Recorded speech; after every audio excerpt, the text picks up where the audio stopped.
संपूर्ण महाराष्ट्राने जोर धरला धनंजय मुंडे यांचा राजीनामा घेण्यासाठी। परंतु राजीनामा घ्यायला एवढा उशीर का लागला आणि राजीनामा देण्यासाठी, मागण्यासाठी किंवा स्वतःहून देण्यासाठी एवढा विलंब कशामुळे लागला, याचं कारण काय? आणि सरपंच स्वर्गीय संतोष अण्णा देशमुख या हत्याकांडामध्ये जे जे कोणी आरोपी आहेत त्यांचा संबंध कोणत्या नेत्याशी आहे, निकटवर्तीय कोण आहेत, राईट हँड कोण आहे, हे सर्व काही सिद्ध झालं, सर्वांनी मान्य सुद्धा केलं। परंतु ज्या ज्या वेळेला मराठा क्रांती मोर्चामध्ये धनंजय मुंडेंचा राजीनामा मागण्यात आला त्या वेळेला धनंजय मुंडे यांनी सुद्धा स्टेटमेंट दिलेलं आहे की मी राजीनामा का द्यावा याचा खुलासा जे राजीनामा मागत आहेत त्यांनी करावा। आता याच मुद्द्यावरती धनंजय मुंडे साहेब यांचा राजीनामा तर झालेलाच आहे, सर्वांना माहिती आहे। परंतु आता राजीनामा झाल्यानंतर महाराष्ट्राचे मुख्यमंत्री देवेंद्रजी फडणवीस साहेब यांनी आज खूप मोठा खुलासा धनंजय मुंडे साहेब यांच्यावरती केलेला आहे। धनंजय मुंडे साहेब यांचा राजीनामा घेतलेला आहे, तो दिलाय का घेतलाय, आणि तो राजीनामा किती दिवसासाठी घेतलेला आहे, त्यांचं पद जे आहे अन्न व नागरी पुरवठा या पदाचं काय, हा पदभार कोण सांभाळतंय आणि हा पदभार तो राजीनामा दिलेला, हे संपूर्ण काही सविस्तर धनंजय मुंडे साहेब यांच्या निकटवर्तीय असणारा मुख्य आरोपी सूत्रधार ज्यांनी मानलं सीआयडीने यासाठी त्यांचं नाव मुख्य सूत्रधार म्हणून वाल्मिक कराड, या संपूर्ण प्रकरणावरती धनंजय मुंडे साहेब यांना या प्रकरणामध्ये इन्व्हॉल्व करा म्हणून जी मागणी होती महाराष्ट्रातून, क्रांती मोर्चातून, संपूर्ण काही खुलासा देवेंद्र फडणवीस साहेब यांनी धक्कादायक असा खूप मोठा गौप्यस्फोट धनंजय मुंडे साहेब, वाल्मिक कराड आणि या हत्याकांडावरती केलेला आहे। तोच सविस्तर रिपोर्ट असा आहे की धनंजय मुंडे यांचा राजीनामा घेतल्यानंतर एवढा विलंब का झाला, असं ज्या वेळेला मुख्यमंत्री देवेंद्र फडणवीस यांना विचारण्यात आलं त्यावेळेला त्यांनी सांगितलं की शहानिशा करून इन्व्हेस्टिगेशन एसआयटी असेल, सीआयडी असेल, यांनी खूप चांगलं काम केलेलं आहे। पूर्ण चार्जशीटमध्ये, आरोपपत्रामध्ये धनंजय मुंडे यांचं नाव कुठेही आलेलं नाही। ज्या वेळेला कोणत्या प्रकरणामध्ये थोडंसं कुठेतरी नाव आरोप सिद्ध होतो त्यावेळेला त्या व्यक्तीची तपासणी, चौकशी केली जाते। चौकशी करण्यासाठी कुठेही त्यांचं नाव या पूर्ण चार्जशीटमध्ये आलेलं नाही। तसं जर असतं तर नक्कीच चौकशी एसआयटीने, सीआयडीने केली असती।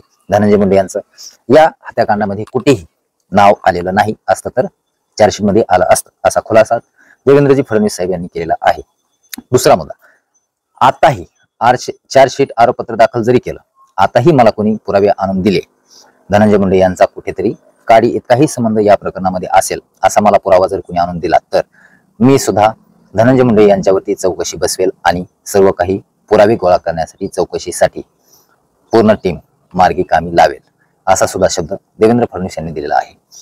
आणि दुसरी बाब म्हणजे राजीनामा घेण्यासाठी कुठेही त्यांचा दोष नाही, त्यांचा कुठेही या प्रकरणामध्ये हातभार नाही, कुठेही त्यांचा उल्लेख नाही। आणि हा राजीनामा घेण्याचं कारण एकच की ज्या नेत्यांचे राईट हँड असतात, कार्यकर्ते असतात, जवळीक निकटवर्ती असतात, त्यांच्या हातून अशी कांड होत असतील तर नैतिकता म्हणून, महाराष्ट्राची भावना समजून, महाराष्ट्राचा कल समजून, नैतिकतेमुळे धनंजय मुंडे यांचा राजीनामा घेण्यात आलेला आहे। आणि तो पदभार आता हा पूर्ण निकाल लागल्यानंतर जे काही सिद्ध होईल त्यानुसार पदभार, मंत्री, राजीनामा या सर्व गोष्टी काही डिक्लेअर केल्या जातील। पद राखीव आहे। संपूर्ण काही खुलासा देवेंद्र फडणवीस साहेब यांनी आज एबीपी माझा या चॅनलवरती केलेला आपण पाहतोय। यामध्ये उघड आहे वाल्मिक कराड हे धनंजय मुंडे यांच्या निकटवर्ती आहेत, परंतु ते कार्यकर्ते आहेत। त्यांनी हे असं कृत्य केलं आहे किंवा नाही या आरोपपत्रामध्ये सर्वांनी पाहिलेलं आहे। निकालाच्या अंती सुद्धा सुनावणीमध्ये सिद्ध होईल जे आहे ते, परंतु नैतिकता म्हणून निकटवर्ती आहेत, राईट हँड आहेत म्हणून या पूर्ण प्रकरणाचे सूत्रधार, मास्टरमाइंड आहेत असं यासाठीने सिद्ध केलेलं आहे। म्हणून नैतिकता म्हणून धनंजय मुंडे यांचा राजीनामा महाराष्ट्राच्या भावनेसाठी, सहानुभूतीसाठी घेतलेला आहे। जर त्यांच्या विरुद्ध कोणते पुरावे मिळालेच, जर कोणी मला पुरावे आणून दिले तर त्यांच्यावरती सुद्धा ऍक्शन ही घेतली जाईल, असं सुद्धा रोख आणि ठोक प्रत्युत्तर वक्तव्य, स्टेटमेंट फडणवीस साहेब यांनी केलेलं आहे। एकूणच या प्रकरणामध्ये आता वाल्मिक कराड यांच्या अडचणीमध्ये वाढ तर झालेलीच आहे, कारण 6 तारखेला जी मारहाण झाली आवाला कंपनीमध्ये, त्या ठिकाणी ज्या वॉचमॅनला मारहाण झाली गुन्हेच्या टीम करून, त्या वॉचमॅनचे जबाब आरोपपत्रामध्ये सीआयडीने, यासाठीने नोंदवलेले आहेत। त्या जबाबामध्ये आम्ही वाल्मिक कराडची माणसं आहोत, सरपंच तू आमच्या नादी लागू नको, तुला मी जिवंत सोडणार नाही, असा जबाब तेथील सिक्युरिटी गार्डने एसआयटी आणि सीआयडी पाशी नोंदवलेला आहे। त्यावरून वाल्मिक कराड यांच्या अडचणीमध्ये मोठी वाढ झालेली पाहतोय आणि सुनावणी सुद्धा आता केसला न होता बीड येथे सुनावणी होणार आहे। एकूणच या प्रकरणामध्ये आता सुनावणीमध्ये जे काही निष्पन्न होईल, युक्तिवाद होईल, त्या युक्तिवादामध्ये नक्कीच सर्व काही खुलासा होऊ शकतो।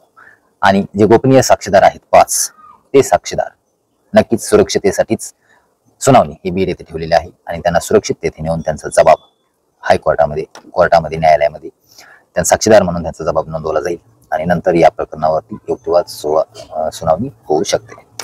जर पूर्ण काही निकालाच्या अंती या केसेसच्या निकालाच्या अंती धनंजय मुंडे यांच्या विरुद्ध कोणताही पुरावा जर नाही मिळाला, कोणताही गुन्हा सिद्ध नाही झाला, तर धनंजय मुंडे यांना जे मंत्रिपद आहे अन्न व नागरी पुरवठा पद हे त्यांना रिटर्न दिलं जाईल असं सुद्धा सूत्रांच्याद्वारे खात्रीशीर माहिती सोशल मीडियावरती आपण पाहिलेलीच आहे।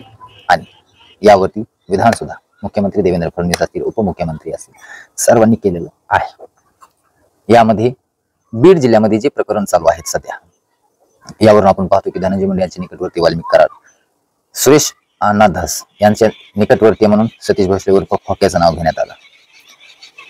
पाठीमागे मारहाणीचे व्हिडिओ आले, संदीप भैया क्षीरसागर यांच्या कार्यकर्त्यांनी मारहाण केली। म्हणजे नेत्यांचे जे कार्यकर्ते असतील, निकटवर्ती असतील, त्यांचे कारनामे, त्यांचे घोटाळे, त्यांचे गुन्हे समोर आणले जात आहेत आणि नेत्यांना अडचणीमध्ये आणण्याचं काम, आणण्याचं षडयंत्र हे कोणीतरी जोर धरून करते, हे आपल्याला समोर निष्पन्न होते आणि दिसून येते।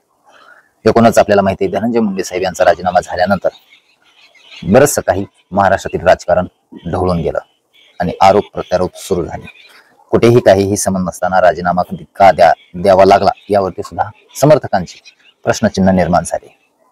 एकूणच धनंजय मुंडे साहेब हे नेतृत्व, उभरतं नेतृत्व आहे। कमी वयामध्ये, अल्प वयामध्ये खूप उंच अशी भरारी घेतलेली आहे आणि जे आरोपी आहेत यामध्ये समर्थन आरोपींचं कोणीही करणार नाही, निकटवर्ती असतील किंवा राईट हँड असतील। ज्यांनी कोणी हे नीच कृत्य केलेलं आहे, निर्गुणपणे हत्या केलेली आहे, अमानुषपणे ही घटना घडलेली आहे, या आरोपींना फाशीची शिक्षा तर ही व्हायलाच पाहिजे। महाराष्ट्रातून संपूर्ण जनतेची तळमळ देशातून आहेच, परंतु यामध्ये कोणाचा दोष नसेल तर त्याच्यावरती अन्याय होऊ नये, विनाकारण त्याला शिक्षेस पात्र ठरवू नये। जनतेच्या कौलासाठी, जनतेची मागणी उद्या काहीही असू शकते म्हणून कोणालाही उद्या आपण चौकशीला टार्गेट करू शकत नाहीत आणि कोणालाही उद्या कोर्टामध्ये आपण हजर करू शकत नाहीत। कोर्ट त्याला हाणून पाडत असतं, असं सुद्धा स्टेटमेंट महाराष्ट्राचे मुख्यमंत्री देवेंद्र फडणवीस साहेब यांनी दिलेलं आहे।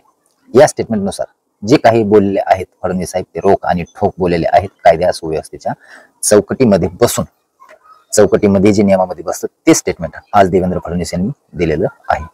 तर यावरून नक्कीच एसआयटीला आणि सीआयडीला खूप मोठी सवलत आणि फ्रीडम दिलेला आहे देवेंद्र फडणवीस साहेब यांनी चौकशीसाठी आणि त्यांनी खूप इमानदारीने संपूर्ण काही आरोपपत्र विलंब न करता कोर्टामध्ये दाखल केलेलं आहे, चार्जशीट दाखल केलेलं आहे। त्यांचं अभिनंदन सुद्धा फडणवीस साहेब यांनी व्यक्त केलेलं आहे। तर एकूणच संपूर्ण काही खुलासा होता आज मुख्यमंत्री देवेंद्र फडणवीस यांनी केलेल्या स्टेटमेंटवरती आणि धनंजय मुंडे साहेब यांच्या राजीनाम्यावरती। हा पूर्ण काही खुलासा, जे काही त्यांचं वक्तव्य आहे, स्टेटमेंट आहे, त्याबद्दल आपली प्रतिक्रिया नक्की कमेंटमध्ये कळवा। न्यूज सर्कल चॅनल सबस्क्राईब करा, बेल आयकॉन घंटीला प्रेस करा। आपलं मनोगत, आपली प्रतिक्रिया नक्की तुम्हाला काय वाटते या स्टेटमेंट बद्दल कळवा। धन्यवाद।